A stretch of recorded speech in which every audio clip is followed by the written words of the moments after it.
Hello and welcome to this episode of Security Journal UK Leaders in Security podcast series. I'm your host, Millie Marshall-Lochran, Deputy Editor of Security Journal UK. As organisations face increasingly complex security challenges, many are rethinking how they control and manage access across their systems. In this episode, we explore what unified access management really means in practical terms, moving beyond buzzwords to understand how it functions day to day. We'll look at how connected systems can transform the way incidents are handled, compared to traditional, disconnected setups where critical information is often siloed. The conversation also dives into how newer platforms like SynGuard and AIM are redefining the landscape and what sets them apart from legacy approaches. To help us dive into all of this, I'm joined today by Billy Hopkins, Country Manager at SynGuard, and Oliver Lacey, Head of Global Sales at Advances Identity Solutions. Thank you both for joining me today. How are you? Yeah, very good, thank you. Especially the better weather we've been having. So how are you? Yeah, I'm really well, thank you. How are you, Oliver? Yeah, really well, thanks. Yourself? Brilliant, thank you. So, Billy, could you introduce yourself and your role at the company? Yep, I'm Billy Hopkins. I'm the Country Manager for SynGuard UK. And I'm tasked with getting the SynGuard product sets delivered to our customer base. Brilliant, thank you so much. And Oliver, yourself? Hi there, Oliver Lacey. I head up the global sales for AIM, which is our physical and identity access management platform from Advances. So, Oliver, if you could start us off, would you be able to just tell us a little bit about unified access management and what does that actually mean in practical terms? It's a really interesting one. I think you see a lot of people talking about unification in general in security at the moment. It's the same as integration. And I think it means something different to everyone. If you ask Billy, which I'm sure you're going to do in a second, and then you ask myself, we'll have a slightly different stance on it. My kind of view is that access control typically has a lot of barriers, whether that's hardware, whether that's software, whether that's credentials or forms of identifying yourself. And then when you look at how that's truly implemented within kind of a professional environment, that comes with a whole load of challenges, whether that's different badge types, whether that's different forms of identity, whether that's different applications, whether that's the same application but different databases. The history of access control has always been very siloed traditionally. And that's mainly because when you look at the need was always kind of to keep the bad guys out. It's a bit like a fence. A fence is never going to stop someone from coming in, but it keeps the bad guys out or deters them for a little bit of time. Unification basically is a control framework which will allow anything to work with anything within reason. There are still typical challenges when you apply that to a real world. But it basically means that something in the US and something in the UK can be unified, and it doesn't really matter what the solution is or what's installed from that side of things. So that's kind of what unified access control is to me, is not so much what's at a hardware layer, but the operational control framework over the top, from identities, enrolling people, assigning them a credential, assigning them an access authorization model, and then managing that moving forwards as well, not so much the physical layer of what's there. So like you said, a lot of people believe that unified access solutions are different between what they would identify that as. And Billy, would you be able to tell us a little bit more about what that would be from your perspective? Yeah, I mean, pretty much a lot of what Ollie has just said, it's more about sort of creating a system that just works coherently together in sort of one container. So I think technology's moved so fast over the last sort of 10 to 15 years where we had different kind of separate systems, and we're now in a position where it's a lot easier to bring those together, and I think that creates a lot of efficiencies for the end users especially. It cuts down a lot of administration time and it helps present all the data, and everything's about the data nowadays. So it helps present the data in a way that's easily manipulated by the end users in reports, and asking the businesses, for more investment within security and making sure all the products are working for them as much as possible. Thank you. So would you be able to tell me a little bit about what happens during a security incident when everything is connected versus when it's not? Yeah, I mean, a security incident is all about the here and now. It's about what's happening. It's about the intelligence and connecting the dots and trying to assess what's happening in front of you. If you're an operator at a PC, you need to work with the intelligence that you have. So the more we can provide to a person in one go and that they have at their fingertips, the better they can handle an incident and how that's happening. So I imagine in some incidents, it's not easy. You don't have all the information available. So providing as much real-time data to the people responding to the incidents is an absolute benefit to dealing with the incident effectively. And we're seeing this a lot more in terms of Martin's Law coming through and getting a more robust procedure in place on how things should be handled in certain ways, because ultimately, that can save lives at the end of the day. Brilliant, thank you so much. And Oliver, anything to add? Same thing, really. It's quite nice. We're on the same page here. The first time for everything, eh, Bill? No, it's the same thing. I think also applies when you're looking at the response time. So if there is an incident, what you want to do is respond as quickly as possible to that. When you've got multiple siloed or separate systems, your number one, a bit like what Billy was saying with the duplicated administration time in the first question, is you're duplicating your responses, your actions. And when you've got siloed systems, the other challenge with that being is, although you might have two very nice platforms, they'll respond in slightly different ways.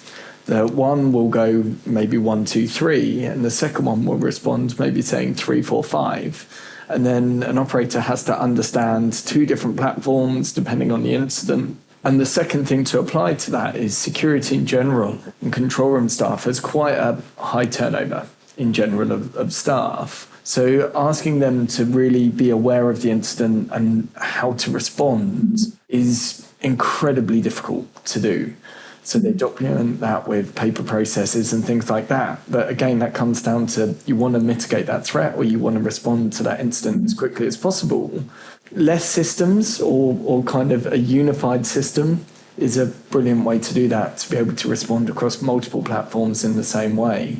So platforms like SimGuard and AIM are aiming to unify everything. What makes them different from traditional setups? It's a good question, a question we get quite a lot. I think from my side of things is when you look at the current situation, there's a lot of customers or a lot of organisations that have made a decision maybe 5, maybe 10 years ago around what their access control vision would look like. And then tied into how Billy started is technology has changed so drastically in this time that because that return on investment has gone down a certain path, they're almost stuck in or going down that same path, although they know it's not necessarily fit for purpose anymore. So the nice piece of kind of the collaboration is it gives you choice. At the end of the day, you're not kind of stuck with, okay, I've done this and I always do this. It's now that, okay, well, you do this and that's fine for your existing estate. But what if you're building a new site or you're building a new whatever, opening a new whatever, or mergers or acquisition?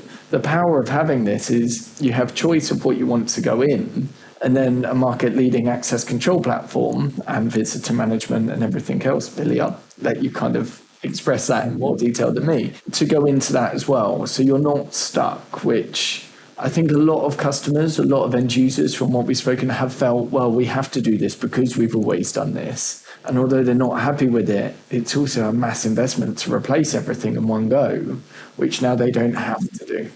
Yeah, absolutely. It's also about unified solutions are great, but we develop an access control system. And we are not a very good AIM product. It's not our bag, it's not our focus. So I think what it is for us is about getting the best of breed, especially the best products in the market, and bringing those into one system. And products like AIM help us to do that. We don't have to be an intruder alarm, we don't have to be a CCTV system, but we can create a unified platform. And the customer has lots of choice as well. If they don't like what we do or they don't like somebody else, that can be swapped out. So I think the two platforms together especially increase the potential possibilities in things like event monitoring and incident management, but also offering a lot more choice to the end users as well. So again, 10 to 15 years ago, that may have been just one product set that was quite siloed. Whereas I think it's fair to say, Ollie, that both platforms are about the open platform, the kind of interconnectivity that is more possible now. I will add to that actually, yeah, that kind of ties very nicely into is, and I don't know if you see this, but the bridge between logical access and physical access. So beforehand with physical access, it was always security sat over here as physical security in one team or one building, and IT with their logical access sat in a whole different building in a different way. And actually that power of, security is security. It's absolutely vital for any organisation to work effectively. But now that inter-department communication is a lot better. I would imagine most access control platforms have IT involved in the projects now. And it's the same with what we're seeing from our side of things is you've got HR who are involved for those joiners, those movers, those levers, automating all of that process from your HR or your authoritative source coming down into that physical workplace environment. If it's security, great. If it's electric vehicle charging, great, whatever else that might be as well. So that kind of bridge between the two, a lot of people have been talking about convergence in security and IT for quite a long while. And I think now it's the first time that we're really not just seeing technologies there, but it's actually being adopted as well. I don't know if you see the same thing on that. Yeah, absolutely. It's happening more and more. And especially when you think there are a lot of systems out there that are older as well, and they maybe not have updated in the same way as, every system doesn't develop in the same sort of speed and kind of way. So things like AIM with SynGuard as a platform enables an older system to almost immediately become a more modern system as well, without having to change the whole estate. So it's quite a unique angle when people want to change system, and there's a lot of hardware to change. There's a lot of, credential management is one of the biggest kind of complaints from end users, right, Ollie? When they have to change to a new system, it's one of the most sort of difficult and time-consuming parts of the changeover. So things like AIM and adding in with our platform means that you don't have to do that. It kind of happens for you in the background, and it just creates a barrier to upgrading to a new, more modern security system without having to outlay the whole capital cost, straight away. Brilliant. Thank you so much, guys. So would you be able to just tell us a little bit about why companies still operate with disconnected systems despite the risks? I think with all of these things, in an ideal world, it's very nice to look and paper it. You can say we can do A, B, C, D, E fantastically well. We can automate your onboarding experience. We can enforce compliance. We can give you the latest and greatest systems. But unfortunately with security in general is we still aren't always given the largest budget. So I think from that, we always have to kind of prove our return on investments or utilize the investment that we've done in the first place. And I think that's really where one of the challenges comes into play is what value does security have? Because normally with security, it's kind of, okay, it's almost a necessary evil. It's not, but it's almost seen as a necessity rather than a nice to have. And it's only now that we can really, Billy touched on it with data. It's a great answer. Data is everything, especially at the moment in what we're doing, who's going where in a building, how much time can we save enrolling people? Can I keep all of this infrastructure that's already here, but still have all of these great new shiny features? You can, but now it's kind of at that tipping point of educating people that this is possible because it is still new technology. And the second piece to that is educating people to know how they get there. Because that's the second challenge is technology is great. You can see and you can watch and you see all of these trade shows, some fantastic stuff now. But the problem is you go, well, I'm over here and I need to get to over here. How am I going to get there? Is that with a consultant? Is that with a trusted installer? Is that with vendors? But even then, how do I pick the right people in the first place? It's a really difficult minefield that I do feel quite sorry for end users in that regard. Yeah, I mean, you've seen it before, Ollie, right? You get 6 or 7 salespeople turn up from different companies, and everyone's got the best product. Everything does exactly what you want it to do. And I think we get stuck in the trap that because we know what we know, we assume that everybody knows it. So we know, it's definitely the right choice because that's been our experiences, but the end users don't generally have that. And I think we overlook that sometimes. And it can't be an easy thing to choose, right? There's 4 or 5 different options on the table and you're the one responsible for spending all that money on that route. And too often we see that's sometimes the wrong decision and the product doesn't fit that need for that customer. So it can be a tough decision. You touched on some of that. We had a meeting last week with a consultant who spent 7 years in-house at an end user. And he said it was a really interesting meeting. He basically said the hardest part of coming away from an end user is they've used the same systems for the last 6 years. So they're experts at it. They knew them inside out. They knew everything that it could do. but it was only those systems. And then you sit and you look at how much is left on the market. Who do you trust? Who do you believe? Who is that right decision? It's a really interesting point. That being said, and I don't know what the next question is here, apologies if I jump the gun, but what it does do, especially if you do connect your systems now, is, we've touched upon some of the benefits with the time, the data accuracy, the response times.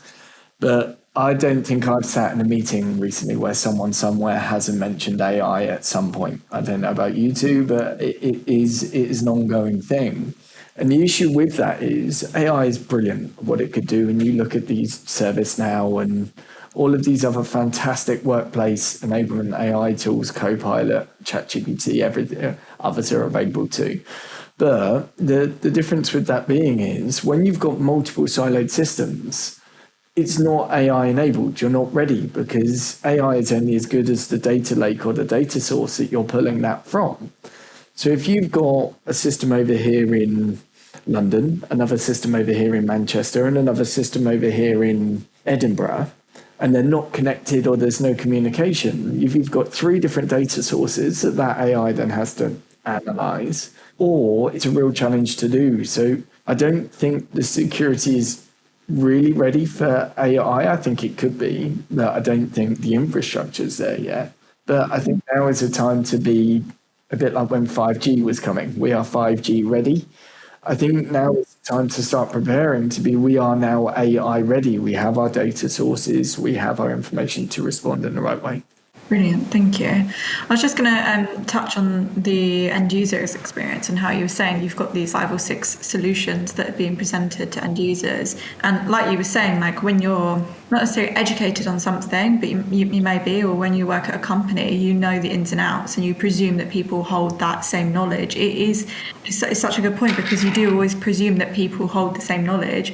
And as an end user, especially if you've got people pitching to you, it's really hard to know what to trust, who to trust, and what information is important. How are you going to know that? Again, you might work in any industry and you're not necessarily going to know. So there's a lot more demand from the market to be open. What does that mean to you guys? I think from an Advances stance, we are a software vendor. It is Advances bread and butter. We actually have an open protocol called Advances Open Protocol AOP. And it's kind of where we came from 32 years ago, is bringing everything together in the market, being an open platform and giving choice fundamentally to the end user to say, okay, that's great. Number one, in integrating different breeds and different brands and different technologies from access control, CCTV, intercoms, intrusion, but also choice of what the end user is looking for in the market. Yeah, I think the choice is an important one for us, especially when you look at a product like AIM. I think too often the customers get stuck in proprietary models where, they're almost a hostage to your solution, whether they like it or not. And AIM makes us as a vendor want to be the customer's choice. We would prefer the customer to be with us because they want to, not because they're stuck with us and looking for the next opportunity to leave. So we're a big fan of open choice, and I think it gets manufacturers, keeps them on their toes and works in the interest of the customers. So just our final question now. Where do you see Unified Access Management heading in the next 5 to 10 years?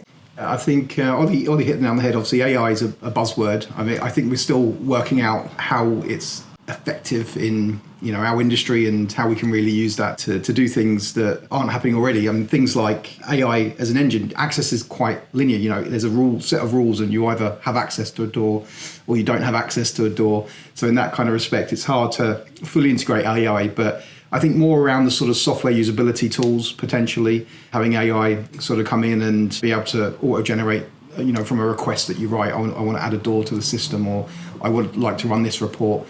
I think it has a lot of scope and potential in those kind of areas. And I think as an add-on sort of helper, that will be really effective. But also cloud, we're seeing a lot more uptake in cloud and very quickly. We still have, as Ollie said before, an education piece to do. And a lot of people just think the cloud isn't as secure, for example. They like to have the on-premise server, but actually it's probably more secure in the end than having a PC running that's never been updated in your server room, still running on Windows Vista kind of stuff. So I think cloud adoption is going to be more and more easier. It's easier for access control than it is for video because the bandwidths are so low. So yeah, I think cloud and a mixture of AI helper tools is definitely going to be a place that we get to further in the future, and integration pieces. So softwares that come along and integrate multiple systems with open protocols are becoming more and more what we see, or what I think the market is demanding as well. You don't want to buy a system to be stuck with one reader or one proprietary lock set, for example, as a wireless lock set. I think it's better to have choice. It's better to have the openness of fitting the right products, especially at the end point, to what the customer needs are on site. Yeah, I like that answer. Can I copy that answer, please? So I think the thing to add, and I think in security in general, is it's one of the only workplace solutions that's almost not designed with the user in mind. So your point earlier on about prompts is a fantastic point, actually, is how do I know what to do? What's the guide? Either as an operator, how do I respond? If I want to do something, Billy and myself were having a chat offline the other day, last week, about the fact that if you want to go somewhere, normally it's still an email chain or something. There's never that interaction between the two to say, hey, can I have access here? Or a lot of security companies don't even have an app.